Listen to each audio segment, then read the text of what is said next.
baju berwarna biru. Bapak di sini, saya di sana. Oke, ya udah di sini aja ya. Ini kalau pertanyaan pertama, kalau ditanyakan ke Bu Yana pasti dia bisa jawab nih. Ini bahaya kalau dia nggak bisa jawab, mohon di SP ya Pak ya. Gak usah saya, enggak udah bercanda. Oke, Bapak Ibu sekalian, pertanyaan yang mesti dijawab. Jadi yang bisa jawab prank ya bukan? Iya. Ya, jadi yang bisa jawab akan mendapatkan hadiah. Karena hadiahnya ini bermacam. Udah ketahuan kayaknya soalnya.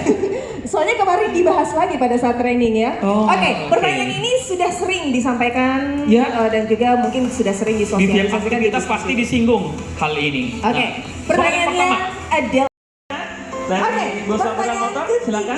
Pertanyaan terakhir. Enggak, yang ketiga dulu nih. Oh, pertanyaan ketiga. Ada jawaban soalnya. Oh iya. Dari tema yang tadi Bapak Ibu ada yang bisa jelaskan nggak? Tadi udah dijelaskan oleh CEO. Seperti apa? Unleashing the power of data. Maksudnya apa nih? Oke, ada yang bisa? Silakan dijelaskan apa yang maksud dengan unleashing of data. Ada yang bisa menjelaskan.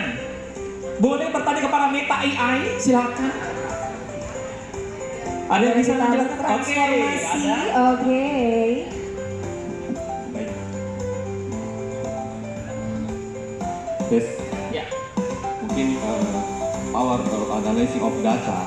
Iya. Itu bagaimana data-data yang ada di seluruh anak unit Bosowa itu terkumpul dalam satu big data Bosowa yang kemudian nanti dianalisa berdasarkan pengembangan ya AI, pengembangan lebih lanjut.